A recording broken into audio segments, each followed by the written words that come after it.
with respect to these tariffs. Didn't Trump say just the other day, I don't care if the price of cars go up? Right. Didn't Scott Bessent, the Treasury Secretary, the other day say, well, it's not all about getting cheap TVs? And Howard Lutnick, didn't he say the other day, well, if my mother-in-law had to go without her Social Security check for a month, no big deal. Could they be more out of touch? But is literally an oligarchical government right now, in that they don't really give two shits how it impacts Right. the average working American. I grew up in a blue collar family. My dad worked in grocery stores his whole life. My mom worked in restaurants. I can tell you something right now. If my dad missed a Social Security check, he would notice. If my mom couldn't buy a Yep. cheap TV, Yep. she would notice. Yep. And I think a lot of Americans right now are starting to say, wait a minute, what the fuckity fuck did I vote for?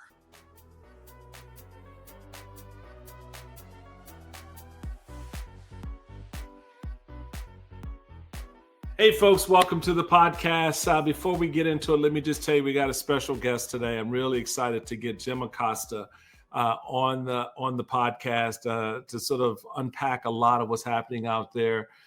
You guys know Acosta. You know his background. Prior to becoming an independent journalist, he was CNN's chief White House correspondent, where he covered the Obama and Trump administrations. And we remember the drama in the Trump years, right? He is the author of The Enemy of the People: A Dangerous Time to Tell the Truth in America, and the host of the Jim Acosta Show on Substack, YouTube, and Apple Podcasts. It's some really, really good, strong insights. I think you're going to enjoy this moment. So grab a little something special for the cup, sit back and relax and enjoy this conversation with Jim Acosta coming at you right after this. Hey, folks, welcome to the Michael Steele podcast. Well, I've actually been looking forward to this conversation for a while. I've been an admirer and have mad respect for Jim Acosta, who we were talking a little bit before we hit the camera lights about, just being that guy that's out there going, excuse me, you're full of shit. Can you help us understand the moment? In not so many words. Yeah. In not so many words. He's the author of The Enemy of the People: A Dangerous Time to Tell the Truth in America. And I think that title alone kind of sums up the work that Jim has been involved in telling the truth. And I said, I just want to welcome you, man. And I'm looking forward to the conversation. Very kind of you. Thank you, Michael. Right back at you. A lot of respect for you and what you've done over the years, honestly. Yeah, you know me. I tell people I'm just plug and play. I'm the biggest pain in everyone's ass. So that's what we do. So look, man, there's so many places to start. I mean, from the crap that's going on with Signalgate to the massive tariffs that are now global. I mean, he just basically said, screw it. We're just going to put a tariff on everything and everybody. Dealers, you pick where you want to start. It's a great way to open up the conversation, because we are sort of like drinking from a fire hose these days, and everybody is exhausted. People don't know where to start. I think the tariffs are a good place to start, in part because of what he and his own administration people have been saying with respect to these tariffs. Didn't Trump say just the other day, I don't care if the price of cars go up? Right. Didn't Scott Bessent, the Treasury Secretary, the other day say, well, it's not all about getting cheap TVs? And Howard Lutnick, didn't he say the other day, well, if my mother-in-law had to go without her Social Security check for a month, no big deal. Could they be more out of touch? Yeah. Could they be more out of touch? I mean, if you had one person saying one stupid thing, that's one thing. But you have three people saying three stupid things, there's a pattern. And Trump is playing with fire. He's playing with matches with these tariffs. And you have a bunch of billionaires running the government right now. It is literally an oligarchical government right now, in that they don't really give two shits how it impacts the average working American. I'm a blue collar kid. I grew up in a blue collar family. My dad worked in grocery stores his whole life. My mom worked in restaurants. I can tell you something right now. If my dad missed a Social Security check, he would notice. if my mom couldn't buy a Yep. cheap TV, Yep. she would notice. Yep. And I think a lot of Americans out there, Michael, right now are starting to say, wait a minute, what the fuckity fuck did I vote for? Right. I mean, Right. honestly. Well, no, but you're absolutely right. And Yeah. the thing that's a little bit frustrating for me, and it's something that, I try to level up in the conversations I have on the shows I'm doing at MSNBC, Yeah. is that very point. Can we focus on how real people are being impacted here? Because we can Yeah. get lost in the weeds about the Washington thing. That's why I was telling Democrats, don't come protest outside of a federal building here in DC. Yeah. Go to a school board meeting, or go to the local Social Security office that just got closed. That's right. That's where you want to have the conversation, because I love the way you put it. What the fuckity fuck is going on here is Well, and is Michael, a perfect Acosta-ism. Let's start with thank you. that. But it does sum up, I think, the Yeah. attitude that we're seeing reflected now in the town hall meetings that are taking place around the country. You're damn right. And Michael, I mean, you know this all too well from being involved in party politics for years and years. There's a reason why Social Security has been described as the third rail of politics. Yeah. And I love how the Trump people come in and they're like, oh, yeah, we're so immune because, Trump beat every criminal case that was thrown at him except for the one, the porn star case in New York. He can walk on water. Nothing touches him. He's Teflon. So, we could just grab Social Security. We can grab the third rail of Social Security and nothing will happen to us. Nothing will happen. Guess what, dipshits?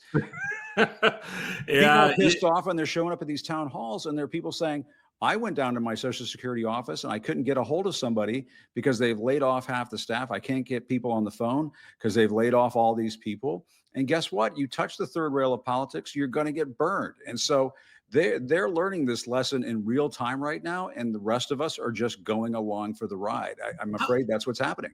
How have you, so look, you come to all of this with legitimate bona fides, despite the bullshit you hear from Republicans in the House and the Senate. Yeah. Publicly. Journalists like yourself have their respect because they know at the end of the day you are fair. They may not like the story. Look, there are a number of reporters in this town that covered me over the years, and I'm just like, well, you're full of shit, but okay, it's fair. It's fair. I get it. I don't like the way you framed it, but you're fair. Yeah. And then there are those who are complete assholes, and we know who they are, who are just trying. Tucker Carlson was one of those guys, and I can share some stories about my early days at the RNC with that mofo. But the reality of it is, you have that reputation along with a handful of folks. So it has got to be very interesting for you and journalists like yourself when you look at everything that's happening in and out of this Republican Party, and that member, that senator there in that chamber right now is stewing in their own piss over this thing. And they won't say a damn thing about it. You're absolutely right. I miss the old days of John McCain. So talk about somebody who could dish it right back to reporters. He loved to do that all the time. He was so good at it. And I think he once said, I hate you guys, but we need you. That was his attitude towards the press. And, he was just so perfect on those things. And, I grew up in the DC area myself, Michael.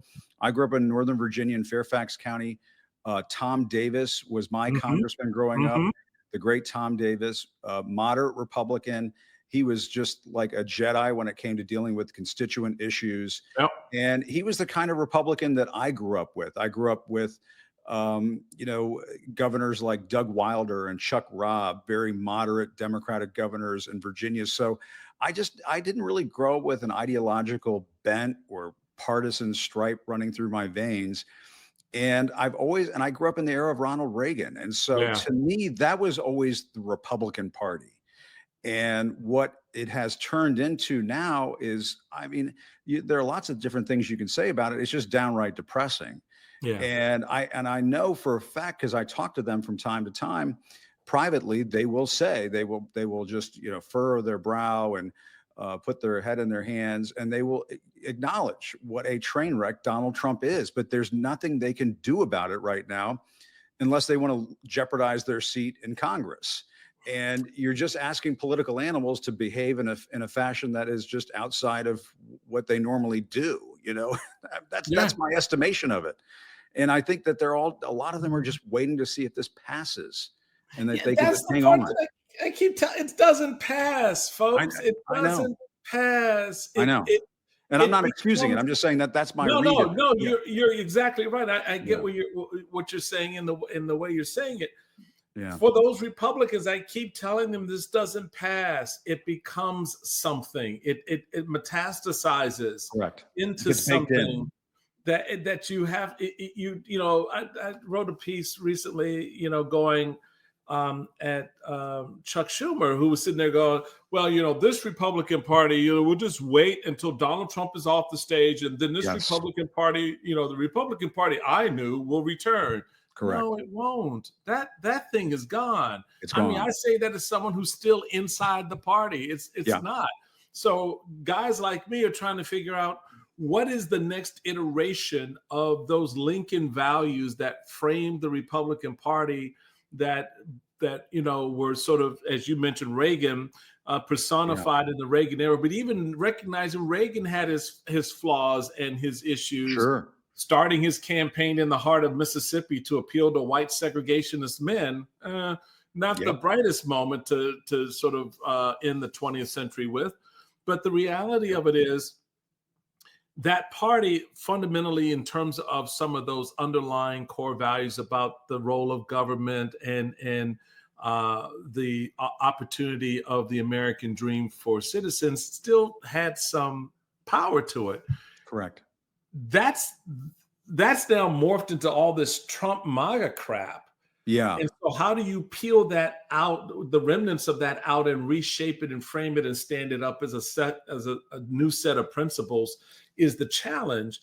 But clinging on to Reagan's party or Eisenhower's party is a lost cause at this point. And those members sitting there in that chamber thinking that somehow, the spirit of Reagan is going to rise again. It may, but it's going to be in a different form in somebody else's language and rhetoric, who stands up and says to Trump, sit your fat ass down and be quiet. Yeah, I'm waiting for one of those Profiles in Courage. I mean, that's always been one of my favorite political books, John F. Kennedy, Profiles in Courage. Yeah. And we just haven't seen it on the Republican side. And Michael, I will tell you, the way I see it these days is we have two political movements in the country right now. It's not Democrat versus Republican. It is democracy versus authoritarianism. Yeah. And Donald Trump is leading the charge towards authoritarianism. And let me tell you something. I wrote about this in my Substack over the weekend. He has some young people in that coalition, in that movement, who are more than happy to carry that banner moving forward as soon as Donald Trump goes by the wayside, if and when that day comes. People like Stephen Miller, people like J.D. Vance. J.D. Vance, the vice president, going to Greenland and saying, we got to have Greenland. What in God's name is happening? Right. What is that? Stephen Miller over the weekend on social media saying, the reason why we're doing what we're doing with immigration is because before, cities were being conquered and towns were being pillaged. He was tweeting this stuff, and it was absolutely bonkers, cuckoo for Cocoa Puff shit. Yeah. But there are true believers of this stuff in the party, and they're either just gaslighting people for grifting purposes, or they're gaslighting because it's the only language that Donald Trump speaks, and they feel like they have to speak to the audience of one. Either way, it's a very disturbing thing. And to me, there's just no question in my mind which side you have to be on. And that's on the side of democracy and freedom of the press and all of the things that are good and decent and that are baked into the Constitution. That has to be defended, or we're in very serious trouble. So that opens up then the lane for conversation around your book, The Enemy of the People. Talk about the dangers you encountered very early on in the first Trump term. Yeah. In sort of being the guy in the room to held up your head and to go, does everybody see this guy has no clothes on? Yeah, Yeah, yeah. exactly. Am I the only one? Hello, Yeah, dude, you buck naked, right? So, but because which we nobody wants to see, by the way. But anyway, right? No, we don't. No, we don't. We really don't. But here's the thing: yeah, truth telling is a bitch in an it is. environment where people don't want to hear the truth. Yeah. I mean, how Well, do I you wish somebody tell had told me people? that a long time ago. I wouldn't have gotten so much trouble. But no, Trump, he hates two things really more than anything in the world. One is being told he's full of shit, Yeah. and the other is being told that he's a racist. And he just does not want to hear either one of those two things. And if you question him along those lines, you will incur his wrath. And he called the press the enemy of the people back then. He still calls the press the enemy of the people now. And the way I slice and dice it, and I try to present it to folks, is listen, you might not mind it that much when he calls the press the enemy, but wait until he gets to your segment of society next. And look at the way he's gone after government workers now. I mean, federal workers are now basically his enemy. Yeah. Public scientists like Dr. Fauci, they were his enemy towards the end of the first Trump administration during COVID. He picks fights law firms right now. I mean, Hmm. he's just going after law firms one by one these days. He does this. He goes from one segment of society to another to basically make it clear he's the king, he's the dictator, he's the authoritarian. You shall not question him. And I saw a lot of this back in the day during the 2016 campaign. He would come into these rallies and he would call us all sorts of names, the despicable media, the dishonest media, the disgusting media, and so on. He whip up tens of thousands of people in these rallies to unleash their fury on the press. And they would come up to us after these rallies are over and call us traitors and so on. And towards the end of that campaign, they started to hire bodyguards for Hmm. us that was in 2016. And of course, he continued to have these rallies and continue to do his thing going after the press, then started calling us fake news, then the enemy of the people. And, one of the things that people don't really want to quite deal with is the fact that this is more than just an act, because you'll hear that from people inside his camp. Oh, don't worry, Yes. Jim, it's just an act, and so on. Yes. The problem is that his people, his cult, his following, they absorb all of that hatred and hostility, and then they direct it at the targets that he lays out. And that's why I and several others in the press corps would get death threats on a basically weekly basis. And this just became a part of my life to the point where, my house got swatted. Yeah. There are people saying, kill me and so on, to the point where I had personally have bodyguards, during points of the first Trump presidency. That is the danger we get into in this country when he can go after people in that fashion. And I've tried to warn people ever since that first term that, this is who we're dealing with. We're dealing with somebody who doesn't really have the American people top of mind. He doesn't have our democracy, the health of the republic top of mind. He really just all he cares about is himself, and anything that gets in the way, he's just going to roll right over that. How do you advise your colleagues, especially younger colleagues who are not newbie greenies, Yeah. but those who are sort of in their third, fourth, fifth year, maybe came into the game in during the Trump first term. Now 4 years of Biden got a little bit more seasoning in the tank. How do you advise they cover this term? Because I've been leveling up that question to folks whenever I get a chance, because the answers are all different, as you can imagine. Yeah. But and I think the example being exactly what you said. What we see happening with law firms, and then what we see happening, with government employees. But there is a thread there that Yeah. you can sort of follow all the way through the first term and now. But what do you tell these younger folks in the middle of this craziness? I mean, it's a simple message, and that is you got to be tough. You have to stand up for yourself. I mean, this idea that he can kick the Associated Press out of the Oval Office and Right. off of Air Force One, and then there isn't any sort of collective action on the part of the White House press corps to make that stop, to me is insane. Yeah, that Um, makes sense. when a seat opened up in the White House briefing room in the front row, the rest of the press corps got together and said to the White House at that time, I believe it was during Barack Obama, and said that seat needs to go to Fox News. And they got behind Fox and said, hey, Fox deserves to have that seat, and so on. And it happened.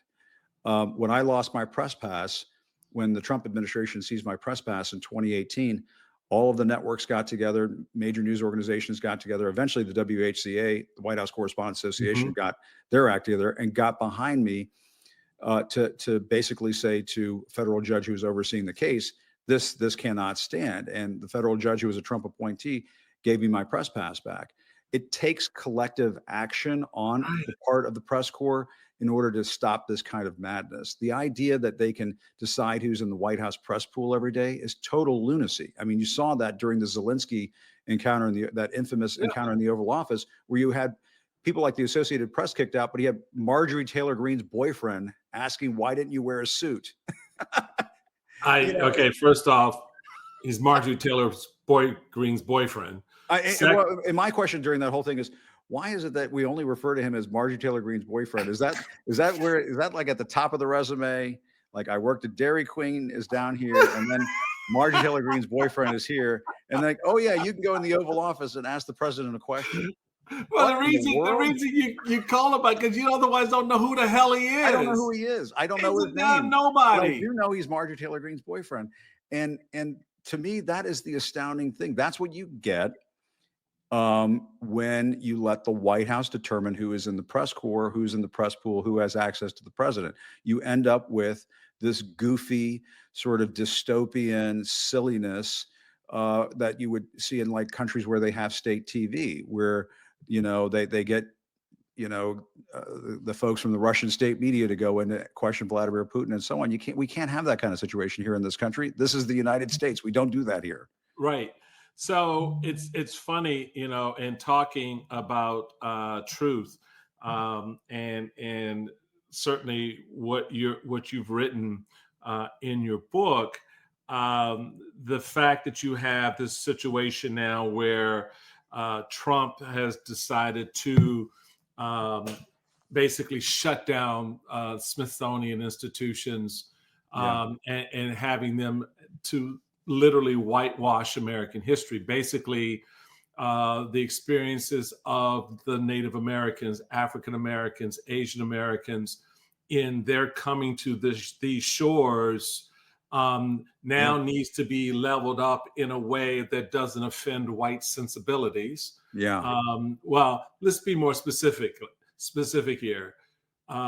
White nationals sensibilities, because a lot of the white folks I hang out with are sitting there, they're angrier than I am.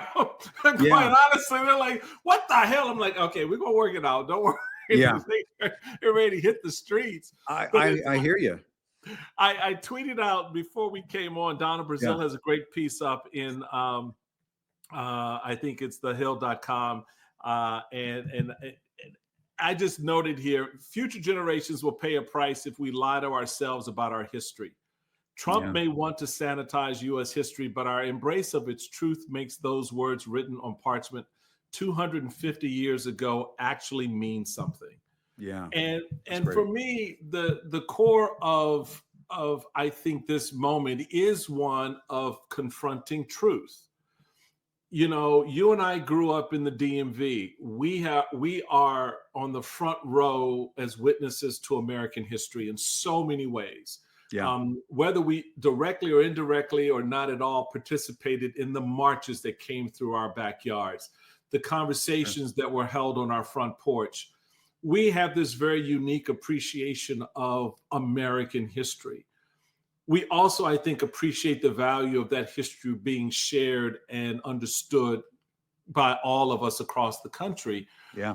This idea of truth-telling, though, is at the heart of what makes history work. No, it's true. Well, and it's one of the reasons why you've seen Donald Trump try so hard to erase the history of January 6th. And As I used to say when I covered him the first time around, we can't whitewash the white nationalism. I mean, honestly, we can't. Can't do it. And this idea that you're going to historically cleanse the Smithsonian, as Donald Trump seems to want to do, it's an absurdity. I mean, a lot of the white history, if he's worried about white history, there's the Washington Monument, there's the Lincoln Memorial, there's the Jefferson Memorial. I mean, there's a lot of white history on display. Yeah. You don't really need to get so sensitive about it. It's kind of all around us anyway. And the fact that you have a museum over here that specializes in this segment of our history, or the Native American History Museum and so on, why are you getting so worked up over that? What's happening in your mind, in your heart, in your soul that you have to get worked up about this sort of thing? It sounds like you might have some issues to work through, right, President Trump. If this is on your mind, why is this on your mind? Right. The White House he's the 47th president. We had one black one.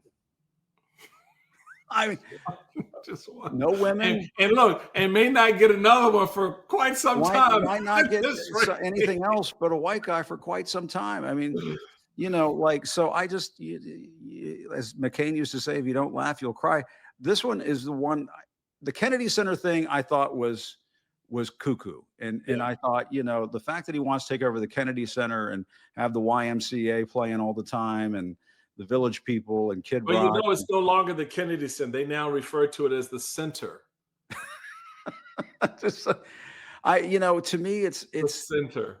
They're living in their own kind of 1984 dystopian, Disney World. But the Smithsonian thing, I think, should disturb people, and it goes to the issue that you're talking about. We as a society have to have a common set of truths. You can't have one segment of the society living in this information bubble over here and another segment living in this information bubble. It's just not going to work. And my sense of it is that, going back to what we were talking about earlier about two movements in this country, the pro-democracy movement in this country, the people who are part of that, people like you and me, we're willing to listen to the other side. We're like, okay, this may help me get to what we call the truth.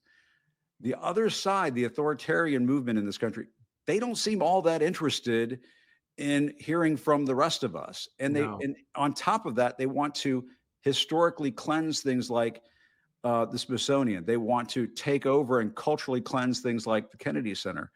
And the only thing that, and it goes back to your question about what do they do with the White House Press Association, you have to be tough. You have to stand up for yourself. We have to stand up for what I describe as the American way of life. You and I grew up with this, Michael. And it is something worth defending. It is something worth protecting. If it means giving up our cushy gigs at certain places and just so we can continue to tell it like it is, and God damn it, that's what we have to do. Yeah. And this notion we can cut deals, like going back to our conversation about Republicans, cut deals or wait it out or make these compromises. It ain't going to work. No, that period, folks. It's just not going to work. Not going to work at all. Jim Acosta, we're going to take a quick break. When we come back, I want to ask you to solve, the question, what do we do with a problem like Elon? All right. We'll talk about that with Jim Acosta, the author of The Enemy of the People, A Dangerous Time to Tell Truth in America. Catch him on his Substack, the Jim Acosta Show, YouTube, Apple Podcasts. It's a great guy for a great conversation. We'll be right back with more. Welcome back, everybody, to Michael Steele Podcast. So we're having fun with my man, Jim Acosta, who is in a new space in his career and making, as we were going to break, talking about, making a hard decision in order to have an honest conversation about truth, have an honest conversation about what's happening in the country. I appreciate that very much. So here's one for you. Riddle me this. How the hell did we wind up with Elon? Couldn't he kept his ass in South Africa and he could live in his little apartheid bubble and but even South Africa doesn't want that anymore. They don't. That's the irony. A long time ago. Yeah, thanks. We're not importing apartheid into America. That's not happening. Sorry. Michael, it goes back to that Citizens United decision. I hate to say it. I talk about this on my show. Mm-hmm. When the Supreme Court cited the way it did in the Citizens United case and opened up the floodgates of dark money, corporate money, super rich, wealthy guy money into the system, I think that really impacted our democracy in a way that we're still feeling now.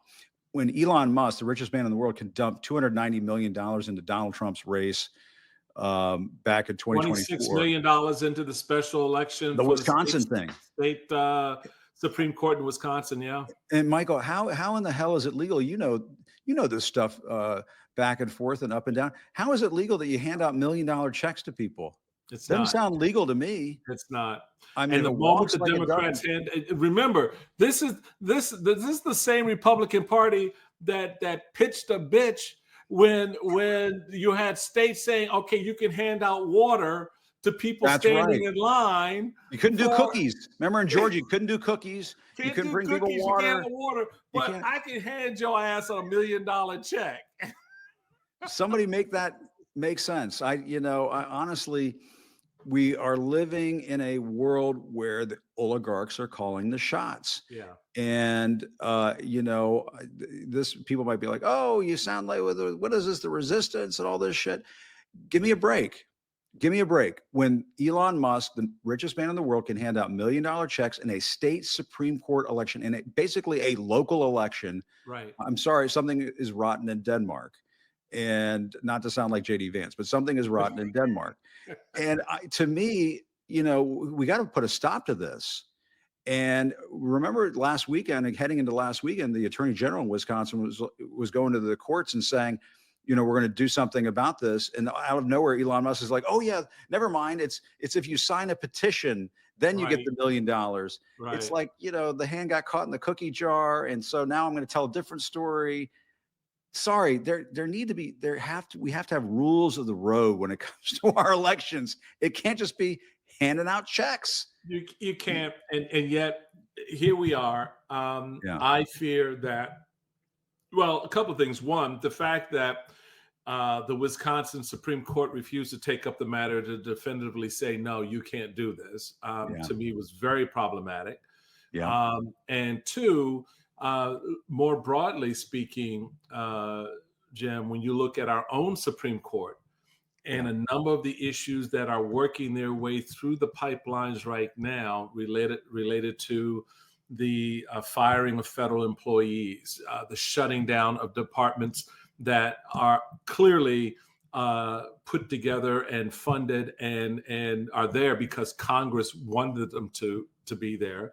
The narratives around areas like USAID, a lot of folks are still looking at the I guess the bulwark here being the Supreme Court, being our courts generally. How do you think that's going to hold up? How do you think that, the lawyers are already capitulating? Yeah. Our judges next, I guess, is the question. Well, and you saw the Chief Justice, John Roberts, put out that statement a week and a half ago or so and said, sorry, President Trump, he didn't mention him by name, but said you can't impeach judges because you don't like the way that they rule in certain cases. But I have to say back to Chief Justice John Roberts, what my mom used to say, you make your bed, you lie in it. Mm-hmm. The immunity decision that was handed down by the Supreme Court gave Donald Trump and his the green light to run roughshod over the rest of this country. And you know what? And Trump is going to do it. You hand him that kind of a green light, that kind of a blank check. He's going to go and do as much as he possibly can do. The Stephen Millers of the world, the Elon Musks and Steve Bannons of the world, they're going to run wild with that kind of stuff. And so, of course, the Chief Justice, you have to understand, you've emboldened the current occupant of the Oval Office. And, and so it's going to be incumbent upon the Supreme Court, it seems to me, to act as a bulwark, to stop some of these shenanigans as these cases make their way to the high court. But at the same time, and it's not too fashionable these days to praise Joe Biden. But when President Biden left office and he gave that speech warning about an oligarchy coming forward in this country, and when he was out there calling for term limits for the Supreme Court, to me, I thought some of that made a hell of a lot of sense to me. The Mhm. fact that you can put people on the Supreme Court now in their 40s and hope they live 50 years until their 90s, it's just like this ideological arms race. Yeah. And you almost need like a timeout in this country where you're going to say, okay, you can only serve for 20 years or whatever it's going to Right. be. And then I think at that point, the parties might cool their jets and say, okay, maybe we'll just go and find the best people, the best minds to be on the court.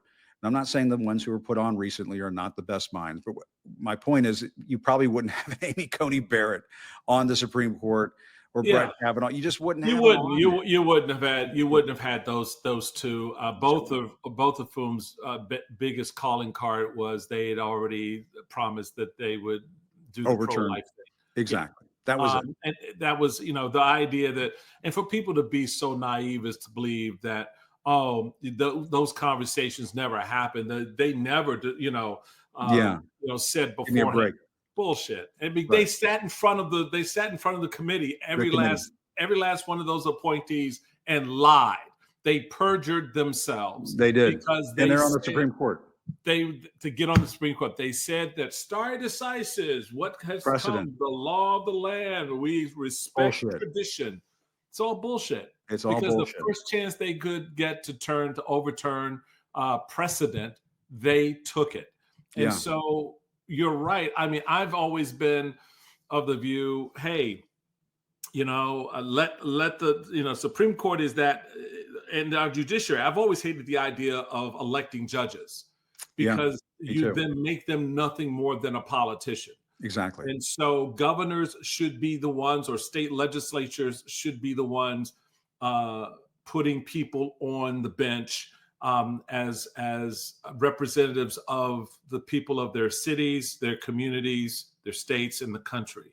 But Yeah. we do have elected judges. And to the extent that they have to run, then they need to run in the cleanest nonpartisan lane possible. And Yeah. that certainly starts with not having some son of a bitch like Elon Musk dropping $26 million into. Elon Musk couldn't tell you where Wisconsin was. Exactly. I mean, let And he was alone. coming out. Did you see him coming out the other day with the cheese head on, and he's jumping up? Look at He's doing that jumping stupid. up and down dance again. I'm like, what's that jumping up and down dance thing, man? It just, you well, know. he's a 10-year-old. I mean, Yeah. he and Trump were 10-year-old boys who owned their corner of the playground, Yeah. and have now expanded that reach to the rest of the playground. And here we are. We're watching these idiots jump up and down. Donald Trump sit there, do that dumbass. They can't dance, never could dance. And now you got all these white folks running around like they're having seizures, trying to imitate Trump dancing. I mean, what the fuck is Yeah. your problem? I know. And the YMCA, I'm sorry, this is not a wedding back in the 1980s. You know what I mean? Like, can we find some I different mean, I know music? that's a gay anthem, right? Well, Hey, Republicans, you know that's a gay anthem, right? You remember you didn't yeah, get that part? I don't think he realizes that if they're going to have this problem with the Kennedy Center, he should. Yeah. But I mean, but the other thing too is like our democracy should be insulated against this kind of crap. Yes. Honestly, Yes. honestly, it should be insulated against this kind of Elon Musk bullshit. And the idea that, they're going to go after you if you do anything at a Tesla dealership, you're going to be a terrorist, and we're going to send you, you're going to be out of here, and all. I mean, they're just bending. It's like they're bending the knee to Trump, bending the knee to Elon Musk. Elon Musk has no business having this much power and influence in our government. He just He's got doesn't. how many federal contracts right now? He's basically blocked and tackled Blue Horizon out of the space race He because has. he controls the space game now. He's going to be the one to declare Mars for him, for Trump or him or Yeah. both. His rockets are blowing up on the pad. So, dude, focus on getting your rockets to stop blowing up. Or your Get rid of Tesla that- stock prices stop dropping. Right, the Tesla stock prices and stuff. And could you design a car that doesn't look like a piece of shit? Can you get something? I mean, what the hell? I is this? remember because I went to Fairfax County Public Schools. We would have shop. You had shop class. Yep. And and one of the special projects of the shop class was we made this toolbox out of sheet metal. And I think my mom might still have this in her garage or in her attic or something. The sheet metal toolbox. I swear to God, Listen, looks like the goddamn Cybertruck. The sheet metal toolbox that I built in the 8th grade in shop at Poe Intermediate in Annandale, Virginia. It looks like a goddamn Cybertruck. It does. well, that's what happens when a 10-year-old designs the car. That's a good right? point. That's a good point. It's a little strange, a little rough around the edges. That's it. Not That's going to it. catch me in one of those things. No, not ever, not ever. So let's move from the domestic space to the foreign policy space. You have covered that area as well. What's your down and dirty on the play right now with Ukraine? You had Trump recently being very, quote, very angry, pissed off even at Vladimir Putin. You know, because the way they, went about doing this whole, we're negotiating this settlement, and Vladimir was like, "That's not what I told you on the phone." Yeah. Dude, that's not what I told you. Right. What do you think how this ends up? This is one of the most important questions that we all face right now is what happens to Ukraine. And because it's not a stretch to say if Ukraine falls, that Vladimir Putin is going to go after a NATO country. And if Vladimir Putin goes after a NATO country, what does Donald Trump do then? Right. My guess is if it's one of the smaller Baltic states or Moldova, he's just going to let that go. So then that means that NATO really doesn't exist anymore, that it's a paper tiger.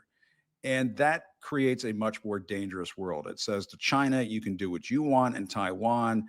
Apparently, the Chinese were just making some comments about the Taiwanese leadership just in the last day or two, making some very hot comments that you don't typically hear out of Beijing. And some of that's pretty some worrisome stuff.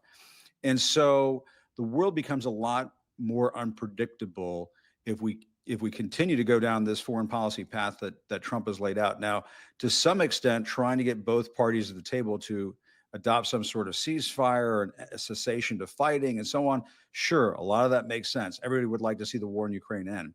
But it can't happen without Zelensky at the table. It can't happen without the Ukrainians at the table in earnest. And this idea that Trump and Putin can create some kind of deal without Zelensky and the Ukrainians at the table is just not going to happen. How do you do that, though, Jim? I mean, they all gathered in Dubai or wherever they were. How do you have a meeting to talk about a ceasefire between two countries? Yeah. And not have the country that was invaded in the room, let alone at the table, but in the room to have that conversation. And the rest of the world seemingly look at that and say, well, we hope something good comes out of that. Nothing good can come out of that when you've got clearly the U.S. siding against its ally, taking up the Russian cause, because Trump has his head up Putin's ass. Yeah. And the fact of the matter is, NATO, our alliances that have looked to the U.S. to be that stabilizer, the one that would come to the table and say, okay, both y'all need to come in the room, sit down, and we're going to work this out.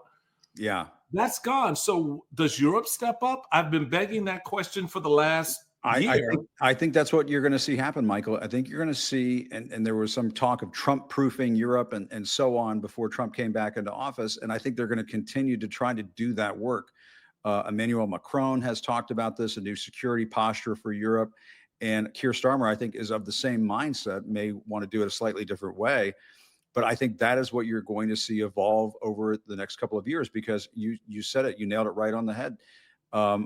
Honestly, I've talked about this time and time again. At every turn, Donald Trump sides with Vladimir Putin.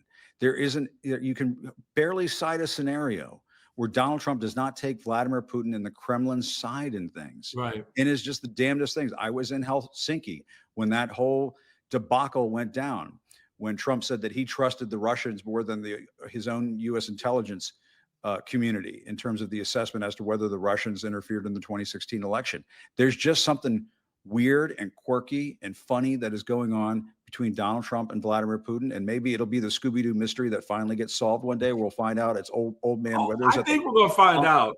We're going to find out what the hell is going Yeah. on with those two. Yeah. But it seems to explain quite a lot. And to me, that's the whole ball game right there. When we solve that, we figure that out, it's going to explain a lot. Yeah, I think part of it, a kernel of a seed was planted in terms of the answer to that question by his son, which one? Not Junior, Eric, who bragged during the 2016 campaign about how much the Russians had funded so many of their projects. That's right.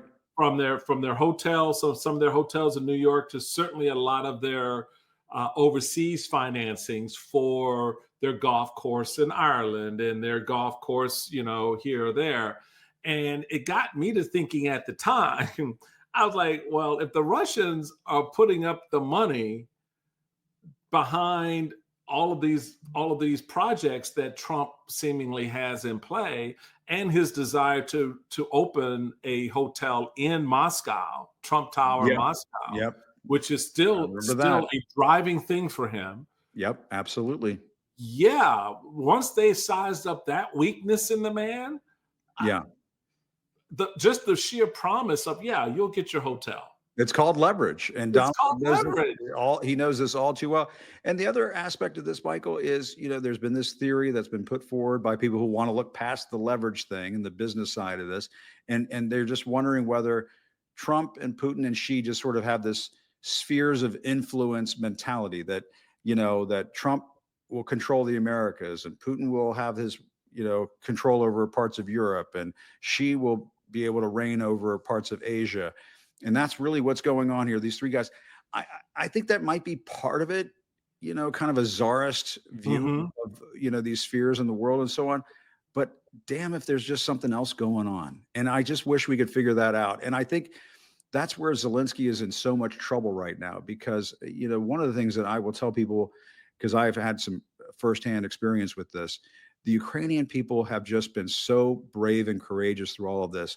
It would just be a crying shame to throw them to the lions. I mean, on my old show, I had a couple of fighter pilots on, Moonfish and Juice. Those are the names they went by because they couldn't go by their God-given names. Right. The Russians would go find their families and kill them.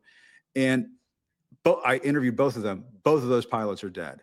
I interviewed another Special Forces soldier, a woman, who was on my show. And she was blown up in an IED explosion and somehow lived. She somehow lived, Adriana. She came on my show one time and brought me this Steele coin that was made out of the steel of a blown up Russian tank. And I'll never forget that experience, meeting these brave Ukrainian people, and to think we would turn our backs on them and screw them over in this fashion. It's just un-American that we would do that. Well, to your very important point, they should remind us of the once fabled patriots who refused to succumb to the harsh wishes of a rogue king of England, and they decided to stand their ground on this little tract of land that would become a very powerful nation. And you hear that a lot in the voices, not just of Zelensky, but of the very people you just described. Yeah. Those men and women, those grandmothers who are standing there, where do I need to aim, right? To defend their block. Yeah. To defend their neighborhood. And the Russians abducted those children, those Ukrainian children, and took them over the border into Russia to turn them into. What kind of monstrous, crazy ass Nazi shit is that? Yeah. How can we possibly be on the other side of the equation? We have to back these people. It's just there aren't two sides to that. There aren't two sides to a story when it's a matter of right versus wrong. That's the side we should be on as Americans.